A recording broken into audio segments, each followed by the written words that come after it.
Continuamos con Primera de Pedro. Llegamos al versículo, ok, capítulo 2. Empezamos el capítulo 2.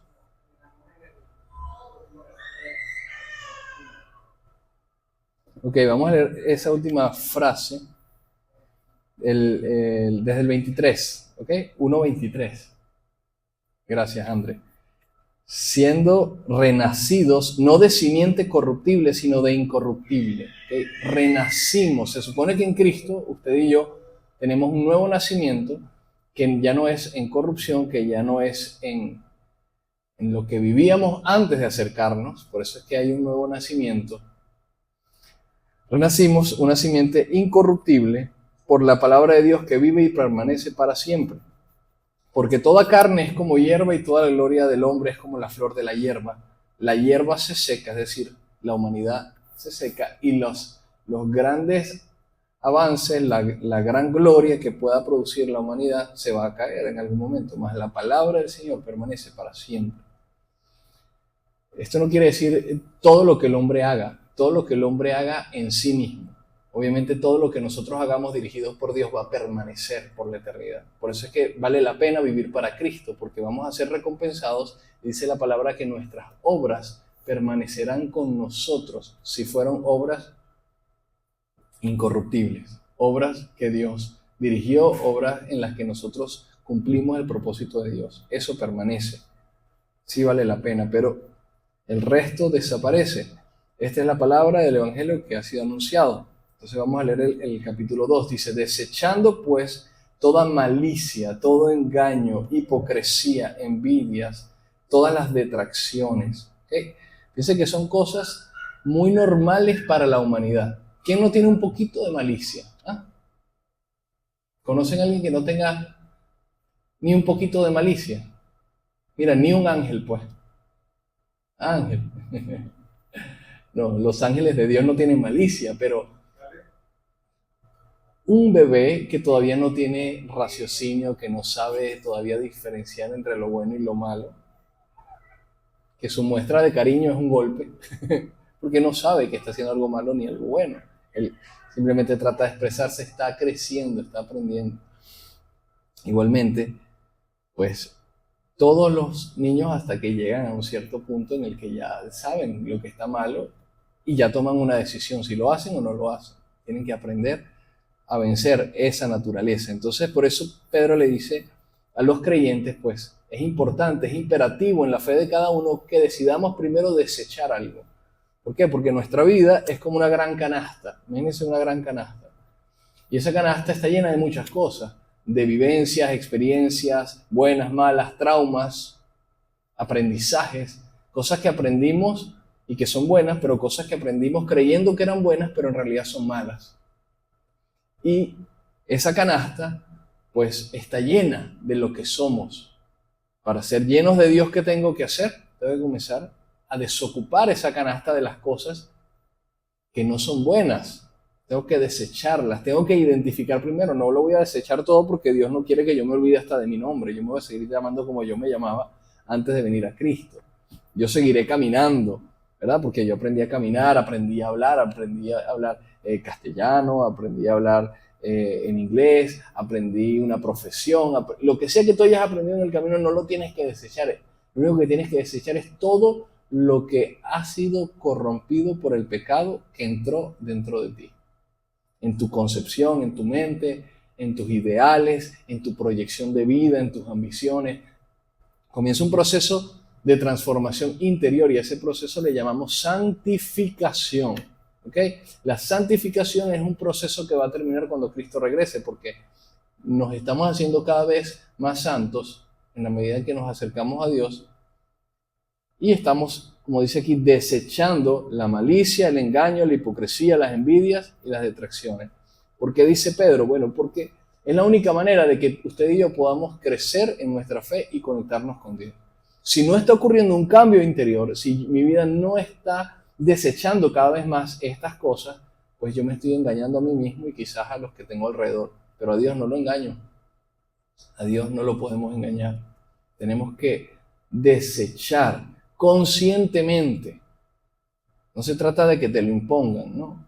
Ya estamos grandes, podemos entender lo que no nos gusta, lo que nos gusta, podemos entender lo que a Dios le gusta, lo que a Dios no le gusta, y entonces comenzamos a sustituir lo que me gusta a mí con lo que le gusta a Dios, y lo que no me gusta a mí con lo que no le gusta a Dios.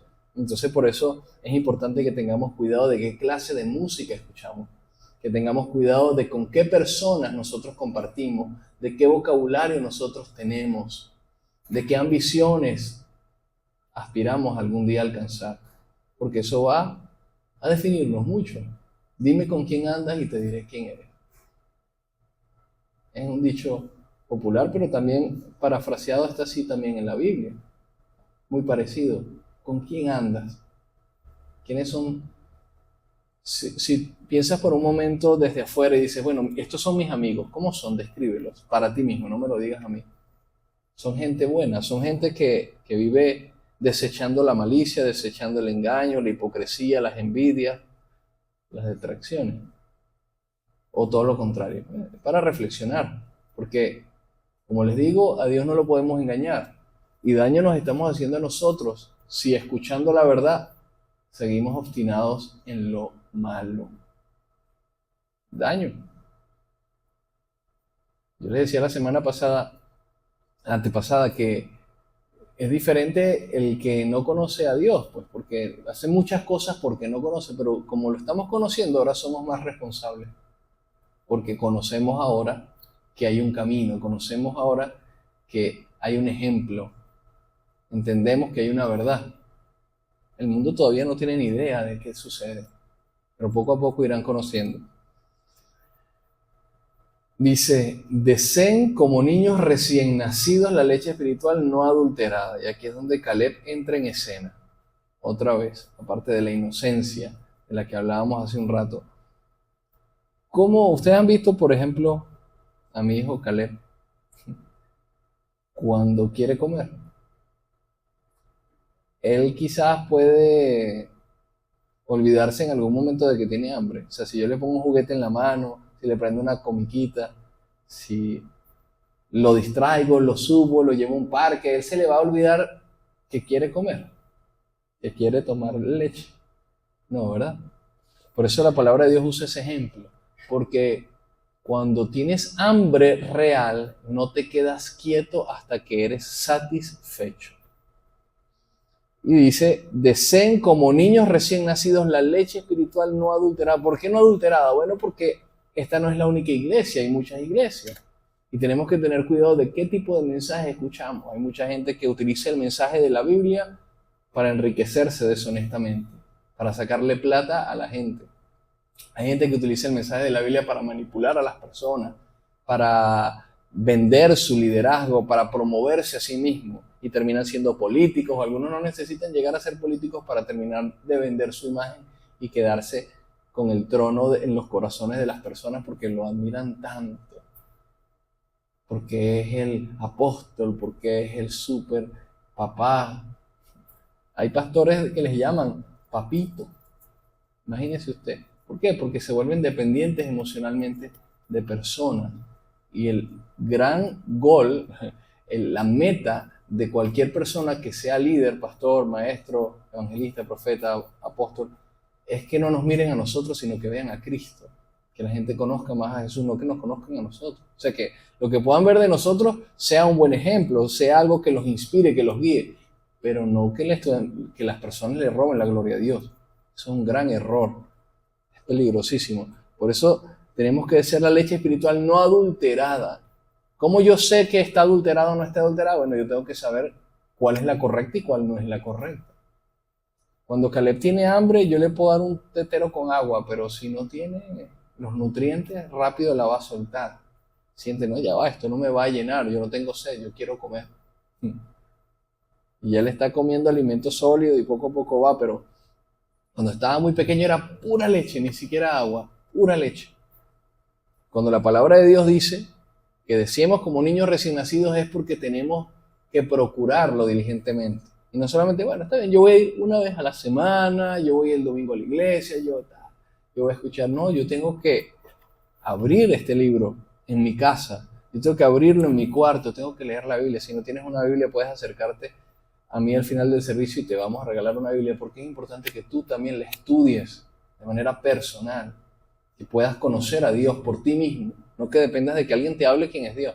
Imagínate tú que yo te diga, te vas a casar con no sé quién, pero no vas a hablar con ella hasta el día de la boda. Yo te voy a transmitir el mensaje. Ni siquiera voy a hablar con ella por mensaje, no. Tú me dices a mí lo que le quieras decir y yo le digo y yo te transmito lo que ella te quiere decir o lo que él te quiere decir. ¿Aceptarías? Pues muchos cristianos viven así. La Biblia dice que la iglesia se aproxima a una unión eterna con Jesucristo, como un matrimonio. Y la mayoría de los creyentes necesitan que el pastor venga y les predique para escuchar la palabra de Dios, porque no tienen relación con Dios, porque no se acercan personalmente a buscar a Dios, ni en la palabra ni en la oración. ¿Qué le parece? Es como una persona que se va a casar y no conoce con quién se va a casar. Gracias a Dios hoy en día ya eso se ha acabado casi completamente, porque es una locura. ¿Cómo te vas a casar con alguien que no conoces? Aunque cuando te casas te das cuenta que no la conocías totalmente. Y vas a conocer nuevas facetas, sí, pero tienes que tomar la decisión, tienes que conocer, ¿por qué yo soy cristiano? ¿Por qué yo quiero amar a Cristo y no amar las rumbas, el alcohol, el desenfreno, la promiscuidad? ¿Por qué? ¿Qué tiene de interesante eso? Bueno, tengo que conocerlo por mí mismo, para ver si vale la pena. Sí la vale, totalmente la vale. Dice que por ella nosotros crecemos para salvación. O sea, tenemos que crecer. En la salvación se crece. ¿Se es más salvo o menos salvo? No estoy hablando de más o menos salvo, sino de cuán lleno estás tú de esa salvación. Porque quien es salvo se santifica, se acerca cada vez más a Dios. Si no eres salvo, tú puedes ocupar un lugar en la iglesia, puedes tener una cara bastante piadosa y que nadie sepa tus secretos, pero créeme que jamás vas a cambiar. Solamente aquellos que se rinden a Dios y que deciden desechar estas cosas. Lo voy a leer otra vez. Dice, desechando la malicia, el engaño, la hipocresía, las envidias. Son cosas que no son tan bochornosas, ¿verdad? Tengo un poquito de malicia nada más para lo malo. Un poquito de engaño. Yo medio voy a engañar aquí para que la gente no se dé cuenta. Yo medio voy a ser hipócrita. No importa, lo que pasa es que es fastidio decirle a esta persona lo que yo siento, que se lo diga a otro, yo voy a ser hipócrita. Son cosas, envidia. Oye, vale, yo quiero eso. Y lo deseo con tanta rabia que me molesta que el otro lo tenga y yo no tengo. Como eso no estoy matando a nadie, no le hice daño a nadie, pero mi corazón, ¿cómo se quedó? Cada vez más duro, cada vez más seco, cada vez más triste, cada vez más necesitado de la salvación de la que estamos hablando aquí. Y dice el verso 3, si es que han gustado la benignidad del Señor, o sea, si es que realmente se han acercado a Dios, esto es lo que tienen que hacer. Desechar la malicia, todo lo malo. ¿Por qué? Porque una vez que yo libere el espacio de mi canasta, entonces Dios va a poder empezar a llenarme con las cosas que son de Él. Y eso es lo que progresivamente me va a hacer cada vez más feliz. Puede que tenga más, tenga menos, las cosas materiales y circunstanciales son pasajeras, son temporales. Pero Dios nos va llenando de las cosas suyas y nos hace feliz. Nos hace satisfechos. Quizás no tenemos muy grandes cantidades de dinero, pero no le debemos nada a nadie. Estamos en paz. Nuestra vida está ordenada. Entonces dice el 4, acercándoos a Él, ¿a quién? A Jesucristo, piedra viva, desechada ciertamente por los hombres, mas para Dios escogida y preciosa. ¿Okay? La Biblia utiliza muchas veces esta analogía de la construcción, como los seres humanos cuando construyen una vivienda se preocupan mucho de que el fundamento de esa vivienda sea un fundamento sólido, porque si el fundamento no es sólido, cuando vengan las tormentas, cuando vengan tiempos difíciles o se mueva la tierra un poquito, viene para abajo y se pierde todo. ¿Queremos que así sea nuestra vida? Necesitamos que nuestro fundamento sea sólido para que cuando vengan los tiempos de prueba, que siempre van a venir, nosotros permanezcamos en pie y no tengamos tanta pérdida. Dice, los hombres lo desecharon, obviamente, crucificaron a Jesucristo, pero para Dios, Jesucristo es la piedra preciosa, una piedra escogida y preciosa. Vosotros también, como piedras vivas, o sea, nosotros ahora también somos piedras vivas, sed edificadores como casa espiritual y sacerdocio santo. Fíjense qué importante esto. Ustedes, cada uno de ustedes, son una casa espiritual, una morada. ¿Cuál es el techo? A algunos se les cayó el techo. Algunos tienen mucho techo. Algunos tienen el techo enredado. El techo no es el pelo.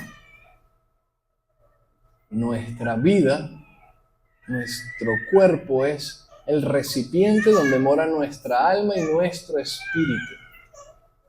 Y por consiguiente, usted y yo tenemos que cuidar qué es lo que hay en nuestra vida. Si yo me lleno de noticias, si yo me lleno de distracciones, de vanidades, de amor al dinero, de atracciones pecaminosas, si yo lleno mis ojos, mi mente de pensamientos lujuriosos, ¿qué va a ocurrir? ¿Qué está sucediendo con ese templo que usted y yo somos? Se está profanando. Y dice la Biblia en otro lugar, dice el apóstol Pablo, no entristezcan al Espíritu Santo. ¿Cómo entristecemos al Espíritu Santo? ¿Cómo apagamos al Espíritu Santo? Bueno, cuando en vez de hacer lo que Él quiere que hagamos con nuestra vida, hacemos lo que el diablo quiere que hagamos con nuestra vida. ¿Quién predomina? ¿La voluntad de Dios o la voluntad de la carne? La voluntad de lo que me da la gana. Porque servir a Dios no es hacer lo que nos da la gana. Servir a Dios es lo que a Él le place. Porque decir lo que le da la gana es hasta insultante. Lo que a Él le place, lo que Él quiere, su voluntad. Entonces tenemos que acercarnos a Él, piedra viva desechada ciertamente por los hombres, mas escogida y preciosa, y nosotros también como piedras vivas tenemos que ser edificados como casa espiritual y sacerdocio santo para ofrecer sacrificios espirituales aceptables a Dios por medio de Jesucristo. ¿Cuáles son esos sacrificios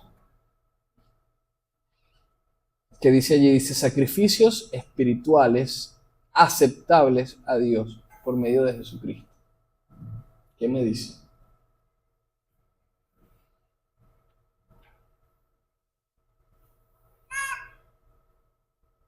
Mira, ya que Caleb si hablara, ya hubiera hablado. Ya hubiera respondido. ¿Cuáles son los sacrificios que le agradan al Señor? Nuestra vida. Pero ¿cómo nuestra vida? No. Buscamos una cruz y pedimos a alguien que nos facilite unos clavos que traspasen nuestras manos. Respira. Es literalmente sacrificar todos esos deseos que tengo por naturaleza y eliminarlos. ¿Sabes? Esa criatura nueva. Por sacrificio espiritual, entrego mi adicción a alcohol, pornografía, mentira, todo ese tipo de cosas son sacrificios, porque forman parte de mi naturaleza. Son sacrificios que estoy dándole al Señor, estoy eliminando de esta vida. ¿Iba a decir algo, Nelson? No mentir. No mentir.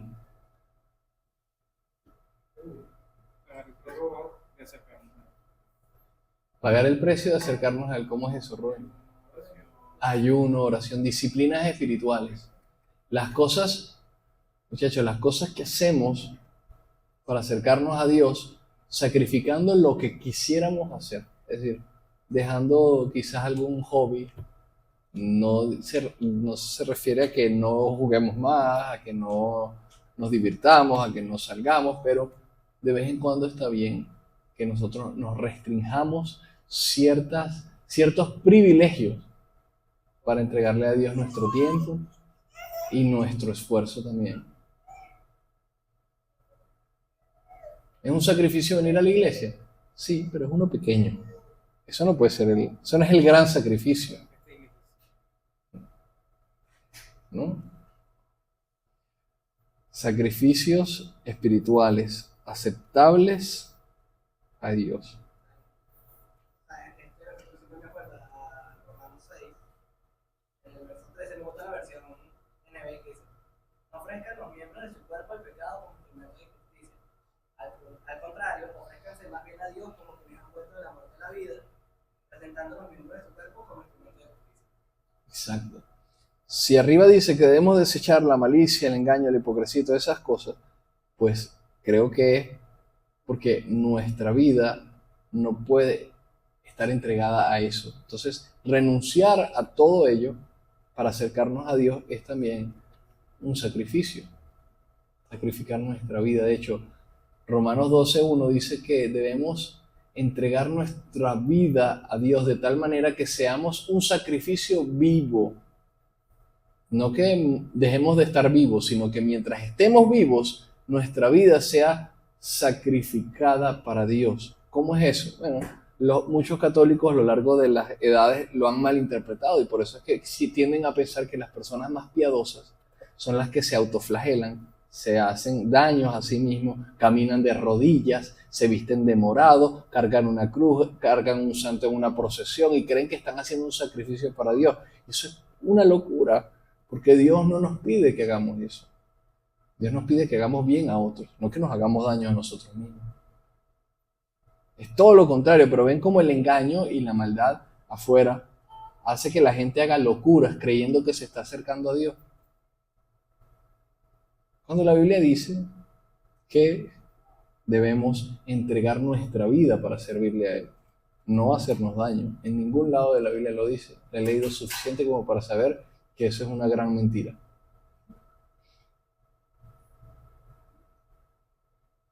Y ya comenzaron, pues, el nuevo Papa comenzó a hacer algunos arreglos importantes, comenzó a decir que habían cosas que ellos tenían siglos practicando, que son herejías y son prácticas que no tienen nada que ver con la palabra de Dios.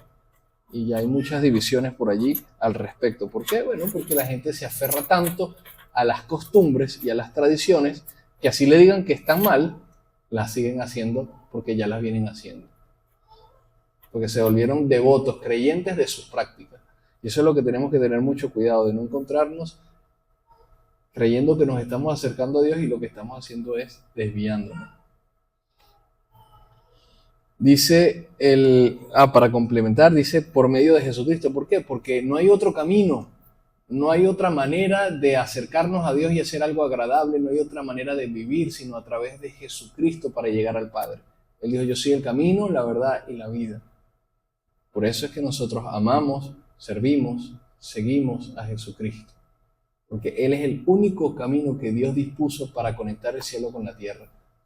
Las otras cosas que se han inventado los seres humanos, las religiones y los líderes religiosos, pues son puras patrañas, mentiras, ideas falsas, muy disfrazadas para que se vean atractivas, para que mucha gente las respete, las cuide y lo quiera así, pero son puros engaños.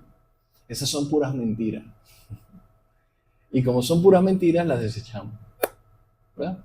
Porque para mentiras es el mentiroso, que es el padre de toda mentira, se llama Satanás. Él es el padre de toda mentira.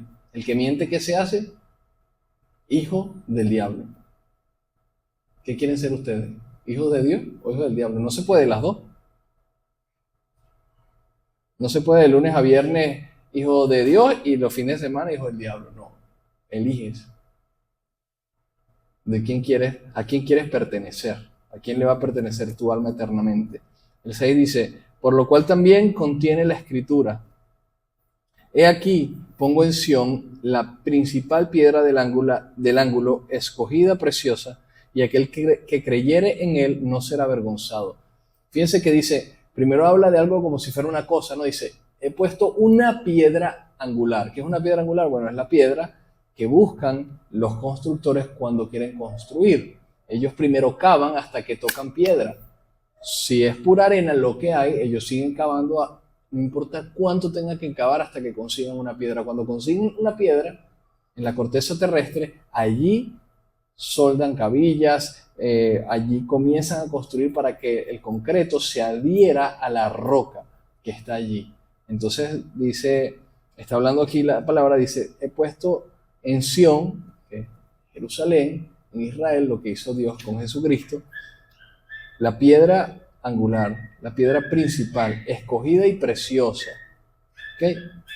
Y después dice, el que creyere en él, o sea que ya no es una cosa, sino que es él, y él es un artículo personal, ¿no? Es un pronombre personal, él. Entonces, es una persona, ¿sí? El que creyere en él no será avergonzado. Todos los demás van a ser avergonzados. ¿Cómo se siente ser avergonzado? ¿Cómo se siente cuando tú estás esperando algo de alguien y te sale con algo que no estabas esperando? Es difícil, ¿verdad? ¿Cómo se siente cuando tú hiciste tu trabajo muy bien y resulta que o no entendiste bien o el jefe no se explicó bien y vienen y te regañan y tú hiciste todo perfectamente como creías y sabías que debías hacerlo? Qué horrible estar avergonzado, ¿verdad? O, bueno, te pasaste de flojo, no estudiaste, no te preparaste, llegó el día de la exposición, del parcial, y sales avergonzado del examen porque no te preparaste. Pues lamentablemente muchos van a ser avergonzados. Solamente aquellos que confiaron en Él no serán avergonzados. Después dice, para vosotros, pues los que creéis, Él es precioso. O sea, para nosotros, como creemos en Jesús, Él es precioso. Pero para los que no creen, la piedra que los edificadores desecharon ha venido a ser la cabeza del ángulo. Y piedra de tropiezo y roca que hace caer. ¿Okay? Para nosotros es el fundamento de nuestra vida, la razón de nuestro existir. Pero para aquellos que la desechan, incluso habiéndola oído, viene a ser una piedra que les hace tropezar. Y tropezar para caer.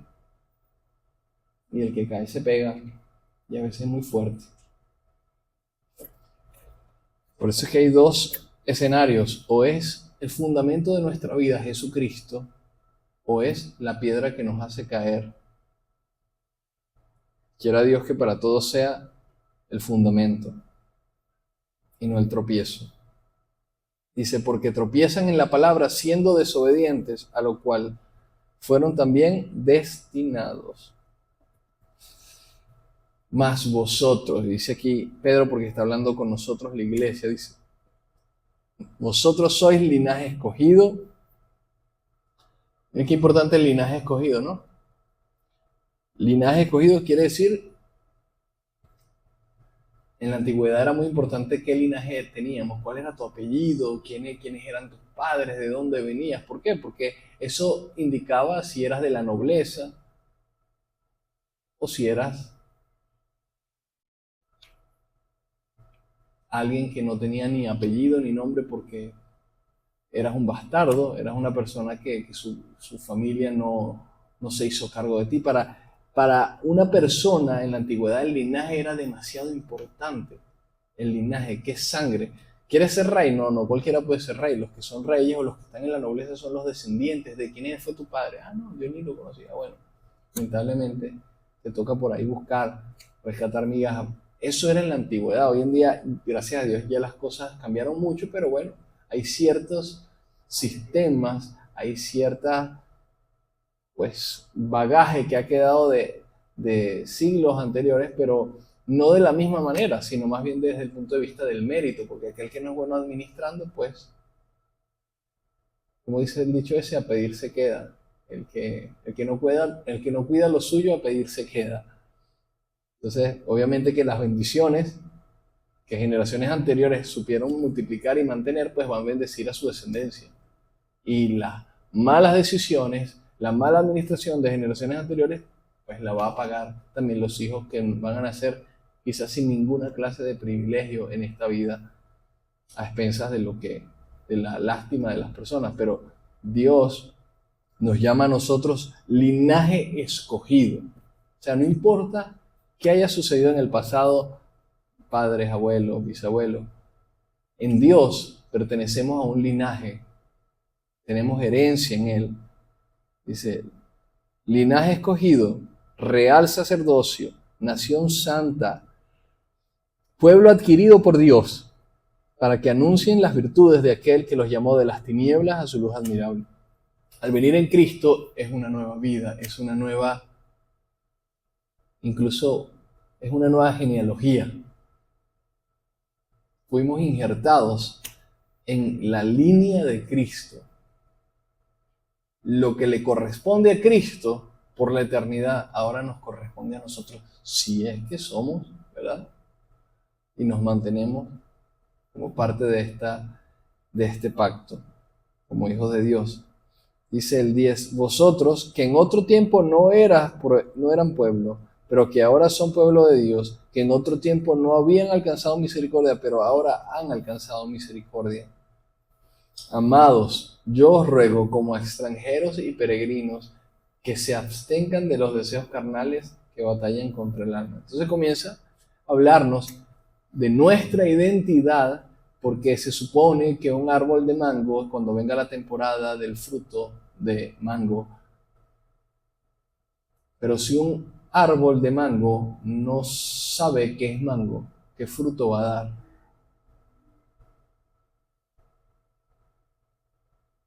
Ese es el problema de las autopercepciones en nuestra generación. La gente cree que porque se autopercibe de una manera determinada puede cambiar su ADN. Pero si usted y yo no estamos claros de quiénes somos, pues va a ser muy fácil justificar hacer lo malo. Vivir como sin un norte, sin una dirección, bueno, sin una brújula, no sé qué voy a hacer.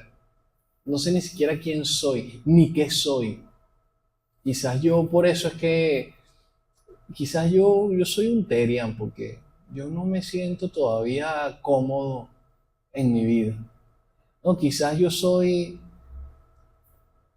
una mujer atrapada en el cuerpo de un hombre, con razón. Gente, para muchos será una locura esto que estoy hablando, pero en realidad no lo es. Es tema de conversación y debate en esta generación, en la sociedad en la que vivimos. La gente tiene problemas de identidad. Los cristianos no deberíamos tener problemas de identidad. ¿Por qué? Porque dice el verso 9, nosotros somos linaje escogido, real sacerdocio, nación santa, pueblo adquirido por Dios, y tenemos un propósito. Hay un mundo de oscuridad del que fuimos sacados y el que estamos llamados a impactar con la luz. Punto y final. Punto e finale. ¿Estamos claros de nuestra identidad? Si no estamos claros con nuestra identidad, el mundo nos va a vender ideas, conceptos, cosas bien bizarras, malas, perversas, porque Él quiere destruirnos. Por eso dice Pedro, como extranjeros y peregrinos, o sea, tenemos que vivir en este mundo sin aferrarnos a nada, sin tomar identidad del mundo en el que estamos. Sí, yo soy venezolano, sí, pero el hecho de ser venezolano no hace que mi lealtad esté en el Estado venezolano más de lo que está en la persona de Jesucristo. ¿Por qué? Porque pertenezco a un reino que no es de este mundo. Es el reino del Mesías, que vendrá y llenará toda la tierra y todas las naciones tendrán que sujetarse a sus pies, porque Él va a redimir a todas las naciones. Entonces nos dice, debemos abstenernos de los deseos carnales que batallan contra el alma. ¿Has identificado cuáles son esos deseos que batallan en tu alma? Hay muchas cosas que batallan afuera, pero hay muchas cosas que batallan adentro. Y usted y yo tenemos que tomar conscientemente la decisión de poner a raya a esa batalla. No podemos quedarnos con la defensa abajo cuando estamos siendo constantemente atacados por los deseos de la carne. Tenemos que contraatacar y no perder nuestra posición, manteniendo buena vuestra manera de vivir entre los gentiles, o sea, entre la gente normal, para que en lo que murmuran de vosotros, como de malhechores, glorifiquen a Dios el día de vuestra visitación, al considerar las buenas obras. Entonces, hasta ahí lo voy a dejar hoy. ¿Cómo es tu manera de vivir? ¿Es buena? ¿Eres un buen viviente o eres un mal viviente? ¿Cómo piensas? ¿Cómo te desenvuelves? ¿Cómo tratas a tus semejantes, tu familia, tus amigos, las personas con las que compartes, tus compañeros, trabajo, estudio? Manteniendo buena vuestra manera de vivir. Porque no es solamente de llegar, es de mantenerse. Mantener. Dios nos dio la salvación. Ajá, ¿quién la está manteniendo? ¿O quién la está descuidando? Esa es una decisión de todos los días. Así que vamos a orar. El tiempo se nos fue. Si tienen alguna pregunta la pueden hacer ahorita antes de que oremos, pero ya estamos listos por hoy. Llegamos hasta ahí, hasta ese verso, el 12, ¿no? Manteniendo buena vuestra manera de vivir. La gente va a ver, quizás al principio dirán, criticarán, no entenderán, tendrán sus propias fábulas en su cabeza o ideas acerca de quiénes somos y lo que no. Pero con el tiempo verán nuestras buenas obras y glorificarán a Dios. Se darán cuenta que al final es Dios quien levanta las cabezas de los que han actuado con rectitud y humilla a aquellos que han actuado con perversidad, con malicia. Por eso dice la palabra, a mí es la venganza, yo pagaré. Cuando dejamos las cosas en las manos de Dios es mejor que cuando las hacemos nosotros mismos. Pero tenemos que mantener buena nuestra manera de vivir. Yo le dejé eso a Dios, y vivo como me da la gana. Eso no sirve. Si yo le dejé las cosas en las manos a Dios es porque se trata de que yo estoy viviendo como a Él le agrada. Que yo estoy perseverando en el bien. Entonces puedo dejarle las cosas en las manos a Dios y voy a ver que Él no me va a dejar morir. Bueno, vamos a orar. Padre, gracias por este día, gracias por darnos la bendición de estar estudiando tu palabra y comprendiéndola. Señor, sigue abriendo nuestro entendimiento, sigue despertando nuestro espíritu para que pueda conectarse contigo, que podamos crecer, podamos hacer todo lo que hemos estudiado hoy, Señor, desechar toda malicia, avaricia, engaño, detracciones, todas las cosas perversas en las que antes vivíamos, antes de conocerte. Que podamos desear como niños recién nacidos esa leche espiritual no adulterada para que seamos hombres y mujeres, una comunidad que crezca en tu salvación, que podamos caminar en tu verdad, en tu justicia todos los días de nuestra vida hasta que tú regreses. Danos la paciencia para soportarnos unos a otros en amor y dar fruto hasta el final, porque queremos mantener buena nuestra manera de vivir, Señor.